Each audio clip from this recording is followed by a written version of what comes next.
Señor, tú sabes que no puedo predicar.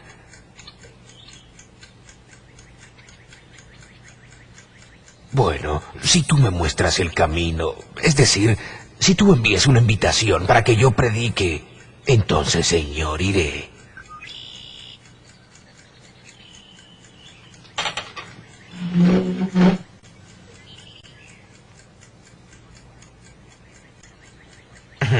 No es muy común que alguien le pida a un agricultor de 49 años de edad que predique sobre la venida del Señor. Era un sábado por la mañana en agosto de 1831, y un extraordinario comienzo para el día más importante de la vida del agricultor inglés Guillermo Miller. Pues en el transcurso de una media hora, ocurrió algo que cambiaría su vida completamente.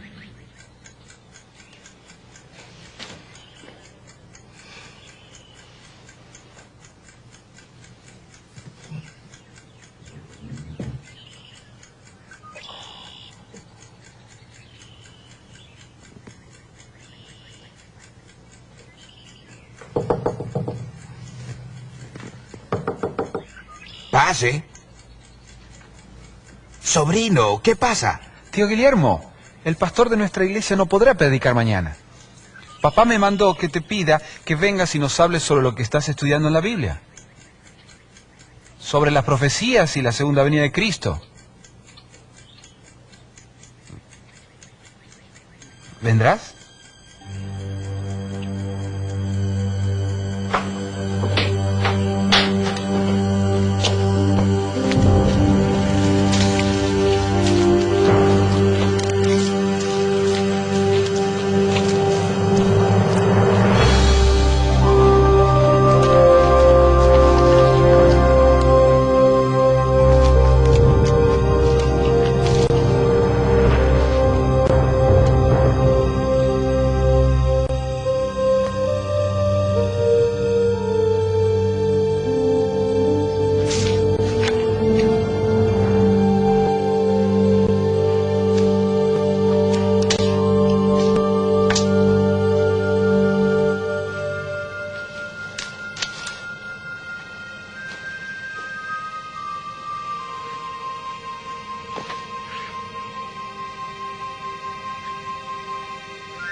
Como muchos otros que se han unido a las filas de Cristo a través de los siglos, Guillermo Miller era un novato indeciso.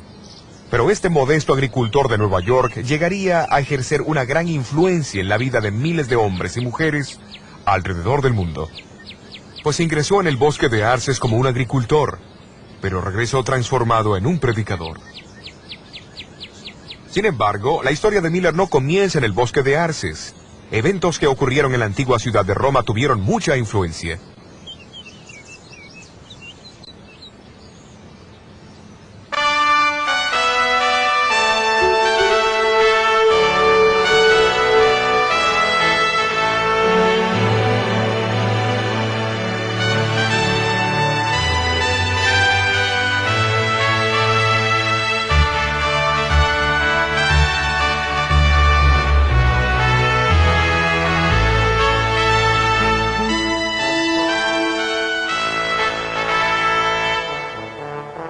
La Capilla Sixtina, cerca de la Basílica de San Pedro en Roma, es famosa por su historia y arte.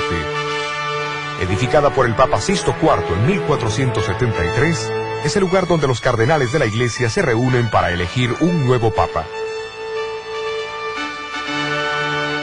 En sus paredes y techos se pueden ver magníficas pinturas de las escenas y personajes del Antiguo y Nuevo Testamento.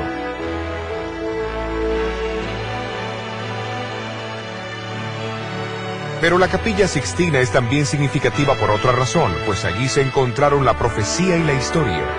Miguel Ángel nunca hubiera imaginado cuando pintó la figura de Daniel en el techo, al comienzo del siglo XVI, que una de las profecías de Daniel se cumplirían en menos de 300 años más tarde.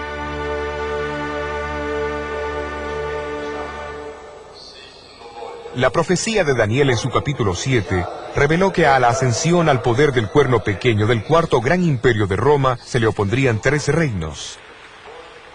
Cuando estos reinos fuesen subyugados, Daniel dijo que el pueblo de Dios sería entregado en las manos del pequeño cuerno por un período de 1260 años. Pero ¿cómo se cumpliría esto? En el año 533 después de Cristo, el emperador Justiniano I, soberano civil supremo, proclamó que el obispo de Roma sería la cabeza de todas las iglesias del este y oeste de su territorio. Al someterse al Papa toda autoridad espiritual, Justiniano virtualmente entregó el pueblo de Dios en su mano y colocó la espada civil a la disposición del pontífice. Pero el decreto no podría ejecutarse mientras el tercer y último reino que se oponía al obispo de Roma, los ostrogodos arianos, gobernasen Italia. Su poder fue interrumpido cuando las tropas de Justiniano rompieron el sitio de Roma por los ostrogodos en el año 538 después de Cristo. Fue en ese año que el antiguo trono del Imperio Romano fue finalmente preservado para el papado y el período de su supremacía eclesiástica comenzó.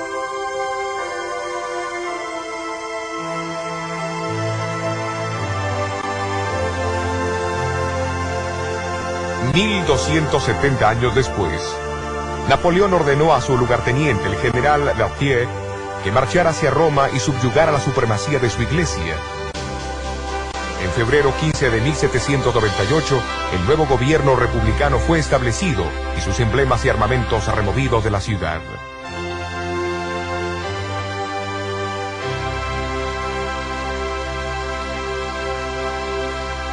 Los acontecimientos históricos cumplieron exactamente las palabras de la profecía.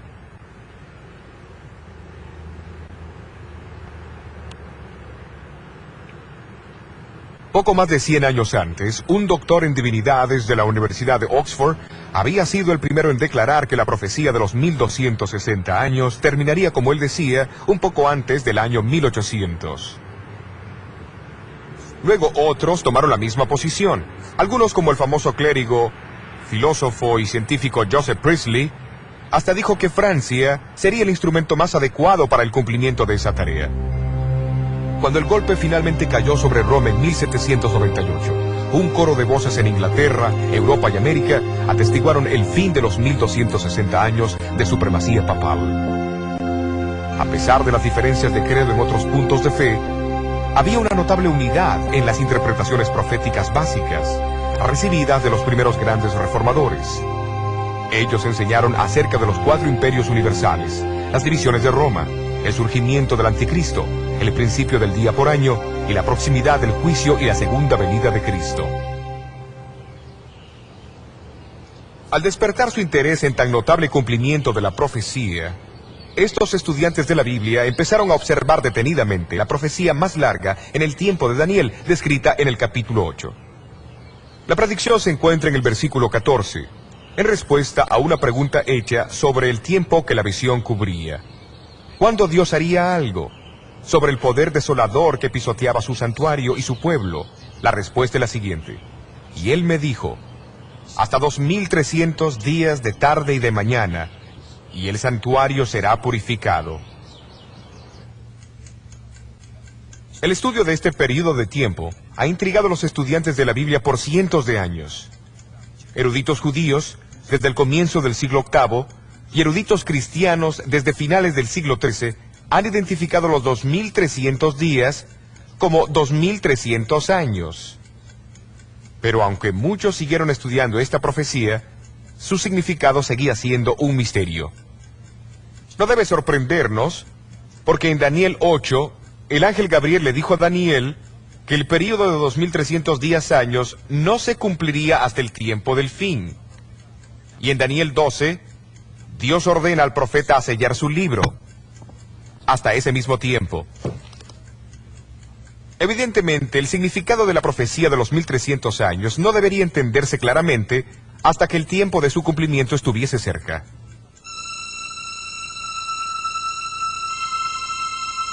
Isaac Newton fue uno de los hombres más brillantes que haya existido, quien formuló las leyes de la gravedad y algunas leyes del movimiento, quien también descubrió los secretos de la luz y el color. Pero muchos no saben que Newton escribió más sobre teología que sobre ciencia, pues él era un gran estudiante de las profecías de la Biblia. En su libro sobre Daniel y Apocalipsis, describió un principio significativo relacionado con la profecía y su cumplimiento. Es un principio tan importante que Jesús lo expresó a sus discípulos 2 veces en la noche anterior a su muerte. Se encuentra en Juan 13 y 14. En el capítulo 14 Jesús dijo: y ahora os lo he dicho antes de que se haga, para que cuando se hiciere creáis. Isaac Newton creía que el designio de Dios era que su pueblo extendiera las profecías solamente cuando el tiempo de su cumplimiento se presentase.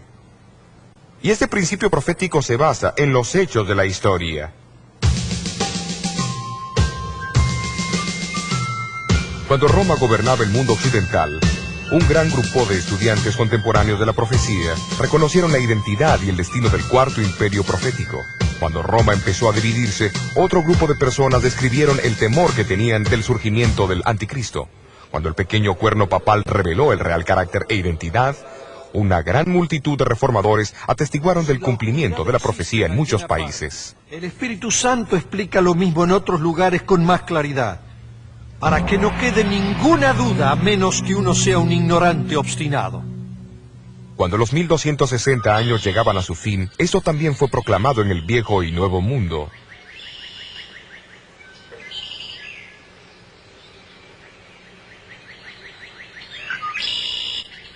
Pero en el siglo XIX, el foco de interés en diferentes continentes y países y entre todos los grupos denominacionales eran los 2300 años de Daniel 8.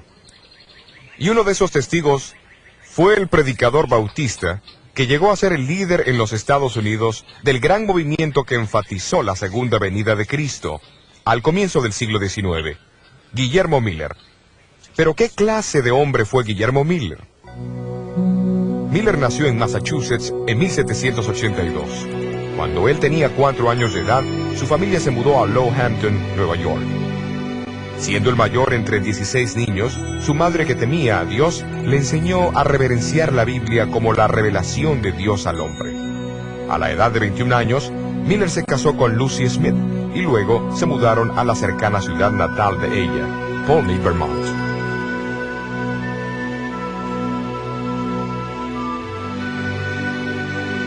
Al separarse de la influencia religiosa de su madre, Miller fue atraído por la filosofía del deísmo, promovida por sus amigos. Para el deísta, Dios es una clase de autor ausente que no tiene ningún interés en su creación. En consecuencia, la oración, la Biblia o la noción de un Salvador no tiene significado. En su libro Apología y Defensa, Miller más tarde describió esta experiencia. Llegué a la conclusión que la Biblia era de concepción humana y la descarté completamente.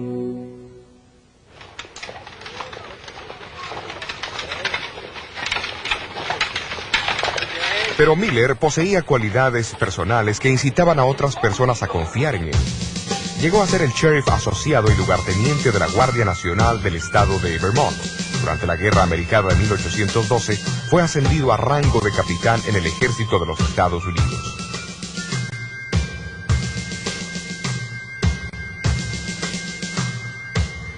En el verano de 1814, peleó en la famosa batalla de Plattsburgh, uno de los conflictos decisivos de la guerra.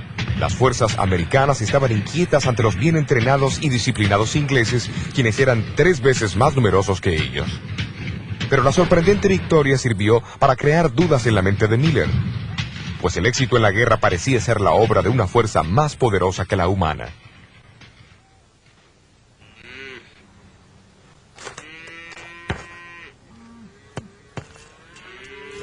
En 1815, Miller regresó a Lowhampton y edificó en un terreno de 80 hectáreas esta cómoda casa de 2 pisos cerca de un bosque de arces.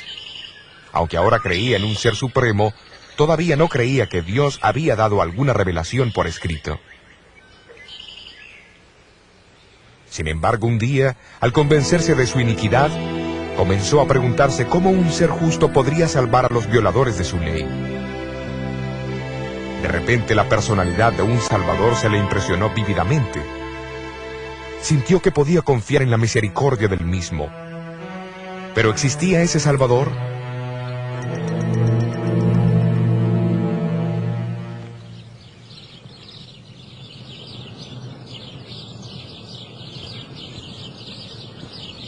A fines de 1816, él aceptó a Jesús como su Salvador y amigo en la iglesia bautista de Hampton, y la Biblia llegó a ser un deleite. Pero sus amigos deístas fueron ágiles en desafiar su nueva fe en las Escrituras como la revelación de Dios. Dejando de lado todos los libros, excepto la Biblia y la concordancia de Cruden, Miller comenzó con Génesis 1 y prosiguió no más rápido de lo que su entendimiento del significado de cada texto le permitía. Pasó 2 años estudiando la Biblia meticulosamente, una tarea tan cautivante que muchas veces pasaba días y noches enteras en su estudio.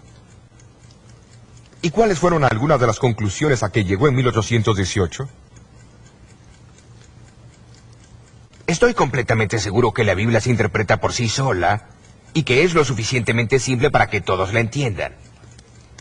También estoy convencido que la misma debe leerse literalmente, a no ser que exista una prueba clara que el escritor está usando un lenguaje simbólico. ¿Y las profecías del Viejo Testamento? Reconozco su forma simbólica, pero ellas casi siempre se cumplen literalmente. Tomemos por ejemplo el nacimiento, la muerte y la resurrección de Cristo. Estos fueron acontecimientos literales, pero sus profecías fueron escritas en un lenguaje simbólico y ocurre lo mismo hoy. Las señales de los tiempos y la presente condición del mundo concuerdan con las descripciones proféticas de los últimos días. Estoy convencido que este mundo ha llegado a los límites del tiempo asignado. Cristo Jesús está a punto de regresar en toda su gloria.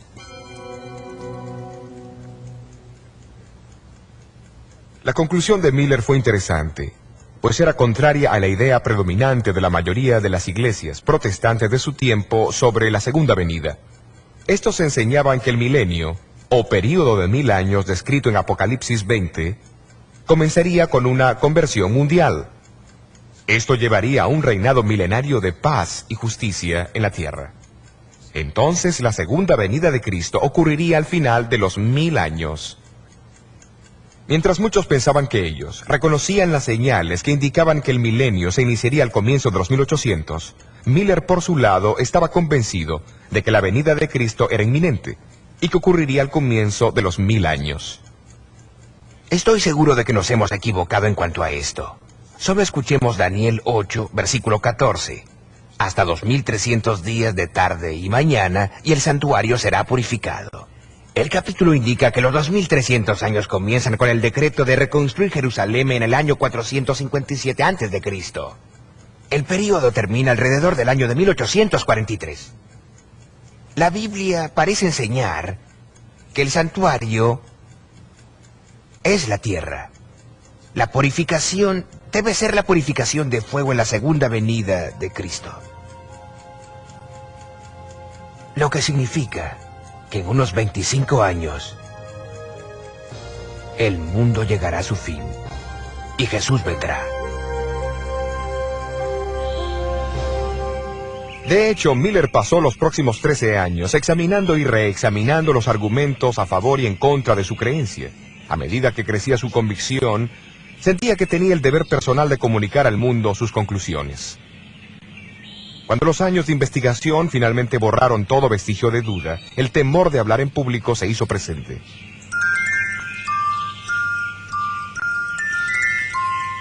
Hasta aquel sábado en el bosque de Arces en agosto de 1831,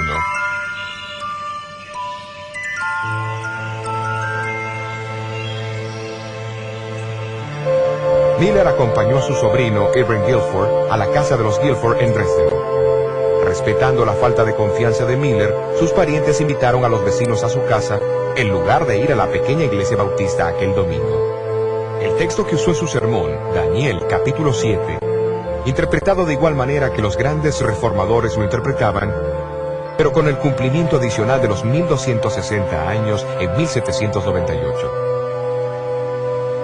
Fue la predicación de John Knox sobre Daniel 7 en 1547 que inició la reforma en Escocia. Pero ahora Guillermo Miller avanza un paso más. Él añade una interpretación de los capítulos 8 y 9 de Daniel para iniciar el gran movimiento del advenimiento en el Nuevo Mundo.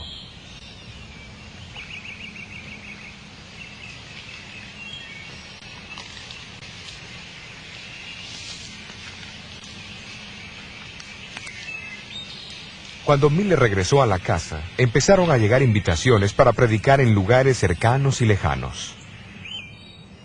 Su segunda serie de reuniones tuvo lugar en esta imponente casa de reuniones bautista en Polney, su antigua ciudad natal.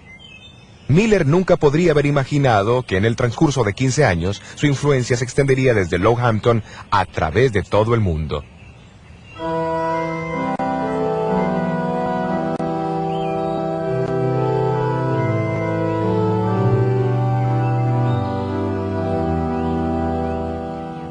Aunque Miller había llegado a sus conclusiones por el estudio personal de las Escrituras, sus opiniones no eran del todo nuevas. Antes que él publicara este libro de disertaciones en 1836, ya habían otros 75 dispersos por los 4 continentes, que anticiparon sus descubrimientos.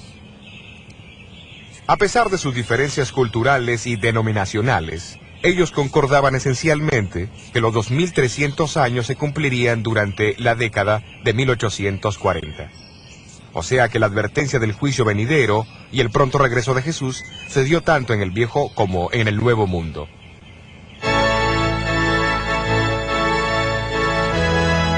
Solamente en Inglaterra más de 1000 ministros la propagaron. En Suecia, donde la predicación contraria a la de la iglesia establecida era ilegal, los niños proclamaron el pronto advenimiento de Cristo. En Estados Unidos, el mensaje de Miller fue oído en las principales ciudades de la nación. El Señor viene. Su llegada es inminente. ¿Estás listo para encontrarlo? Ministros de muchas denominaciones, convencidos de la veracidad del mensaje de Miller, se unieron a él en su proclamación. Los cálculos contemporáneos estimaron de 700 a 2000 el número. La segunda venida de Cristo. También hemos visto los eventos. Se organizaron convocaciones generales que atrajeron mucho público.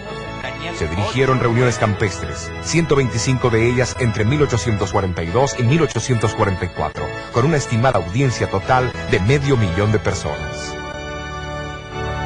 La prensa causó un impacto aún mayor que el evangelismo público. En mayo de 1844 se dice que circularon 5 millones de copias de artículos sobre el segundo advenimiento. Los predicadores, seguidores de Miller, estaban atentos a todo medio disponible para hacer su mensaje simple y claro.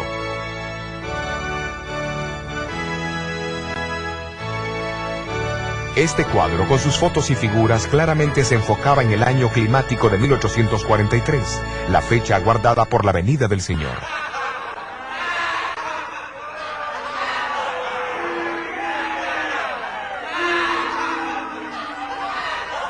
Pero no todos tomaron estos predicadores con seriedad.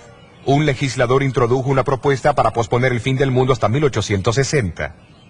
Otro ofreció reservaciones de asientos para escaparse en un globo aerostático por $200. Miller siempre había vacilado en fijar una fecha exacta. Mientras el año de 1843 se acercaba, más lo presionaban. Porque el año sagrado de los judíos comenzaba en la primavera. En el año 2300, desde la primavera del año 457 a.C., se cumpliría entre las primaveras de 1843 y 1844. La primavera de 1844 pasó, y Cristo no vino. Volviéndose las Escrituras para una solución a su problema, los seguidores de Miller encontraron la parábola de las 10 vírgenes en Mateo, capítulo 25. En el versículo 5 leyeron la frase, y tardándose el esposo. Evidentemente habría un tipo de tardanza, y así ellos esperaron hasta agosto de 1844, cuando ocurrió un acontecimiento extraordinario.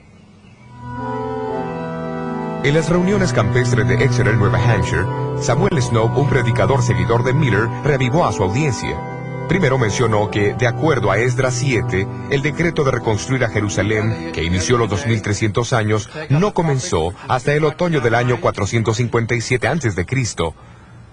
Siendo así, los 2300 años tendrían que terminar en el otoño, no en la primavera. ¿Pero qué día del otoño? Basándose en sus estudios de las fiestas primaverales y otoñales de los judíos en Levítico, Snow concluyó que Jesús aparecería en el 10º día del 7º mes. La mejor evidencia indica que el 10º día del 7º mes judío ocurrirá el 22 de octubre de 1844. Así que en menos de 3 meses, el esposo estará aquí para buscar a su esposa. No es tiempo para que escuchemos el clamor de la medianoche. He aquí, el esposo viene, salid a recibirlo. Las colinas de Nueva Inglaterra pronto resonaron con el clamor de la medianoche. Miller estaba entre los últimos en aceptar esa fecha. Pero él y otros líderes sintieron que guardar silencio parecía contrariar el trabajo del Espíritu Santo.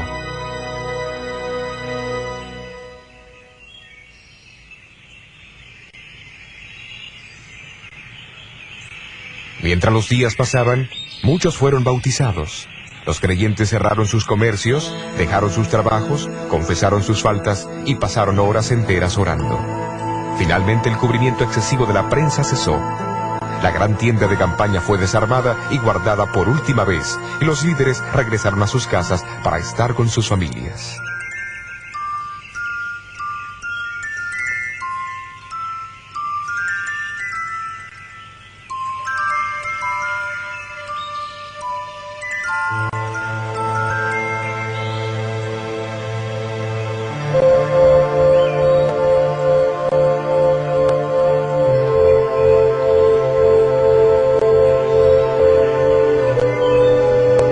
El mes de octubre es otoño en Nueva Inglaterra. Un poco más allá de este bosque de arces donde Miller había luchado con Dios, hay un gran promontorio de piedra caliza. Es conocida hoy como la Roca de la Ascensión. Aquí los amigos de Miller se congregaron el martes 22 de octubre y mirando hacia el este, esperaron con devoción la venida de Jesús.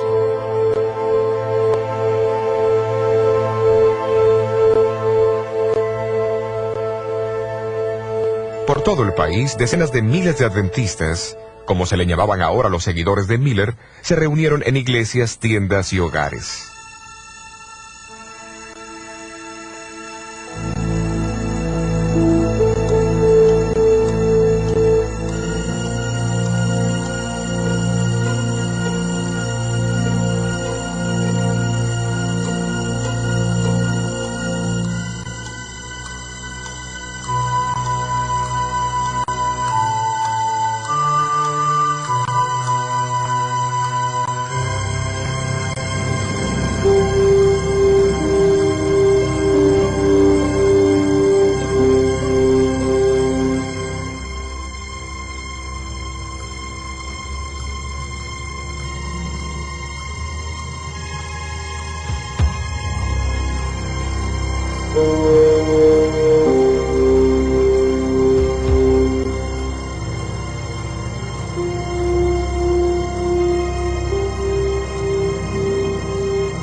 Pero Jesús no vino. Lo que había comenzado como un día de esperanza, terminaba en una amarga oscuridad de chasco.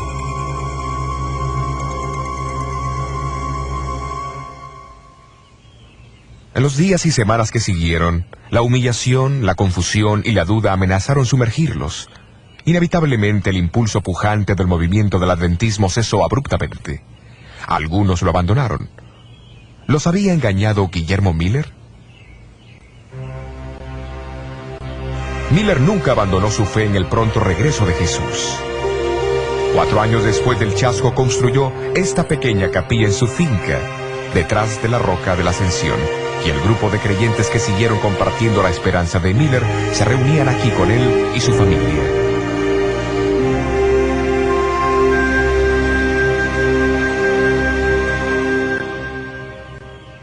Miller estaba en lo cierto al enseñar que Jesús vendrá otra vez.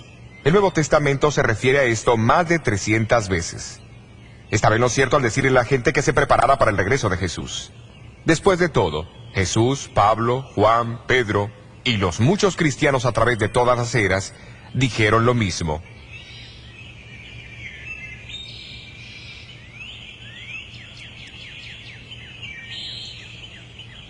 Miller estaba en lo cierto al enfocarse más en Jesús que en una fecha.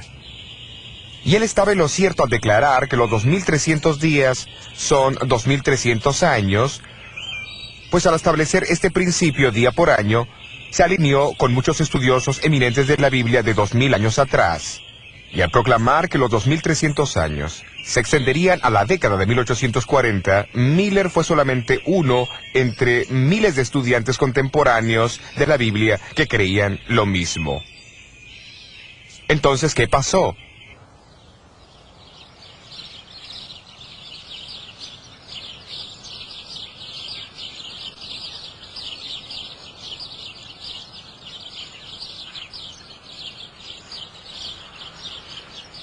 De alguna manera fue el mismo error que los discípulos cometieron cuando pensaron que las profecías decían que Cristo vendría como un rey.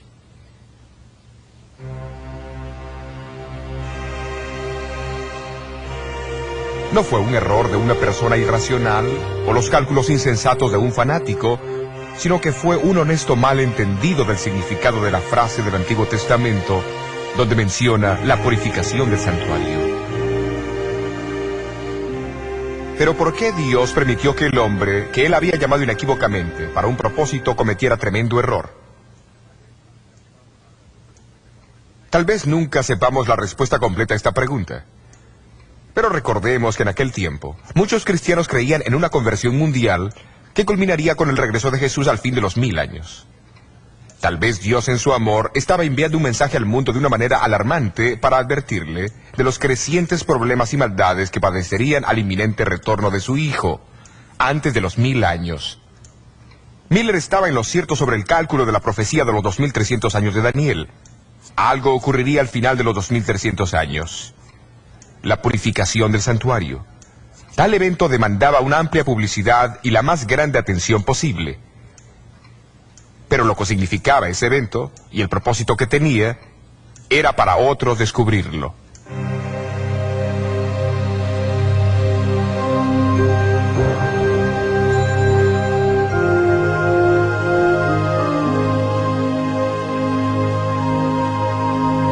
Miller falleció 5 años después del gran chasco del 22 de octubre de 1844. Poco antes de morir, Miller escribió esta carta inconclusa. Apreciado hermano, no puedo contenerme de escribir una palabra o dos aunque no pueda ver. Todo marcha bien. El esposo viene, no hay duda. El rey debe venir. Levanten sus cabezas. Muestren regocijo. No sean creyentes infieles. Pronto veremos al que hemos buscado y esperado.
Señor, tú sabes que no puedo predicar.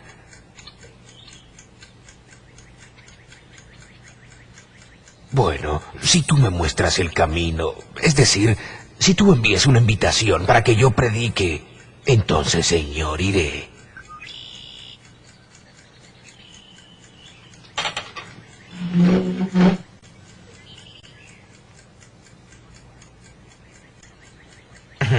No es muy común que alguien le pida a un agricultor de 49 años de edad que predique sobre la venida del Señor. Era un sábado por la mañana en agosto de 1831, y un extraordinario comienzo para el día más importante de la vida del agricultor inglés Guillermo Miller. Pues en el transcurso de una media hora, ocurrió algo que cambiaría su vida completamente.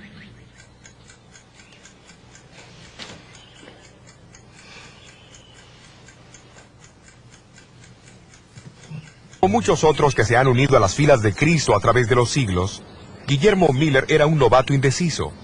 Pero este modesto agricultor de Nueva York llegaría a ejercer una gran influencia en la vida de miles de hombres y mujeres alrededor del mundo.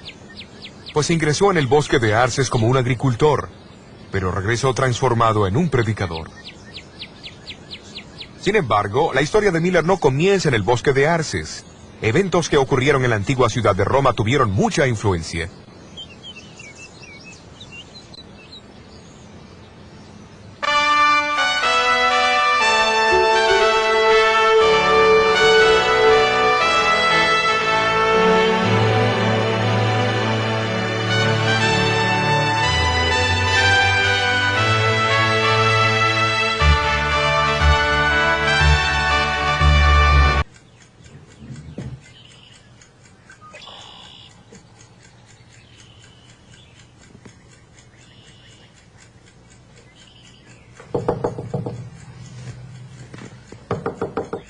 Pase.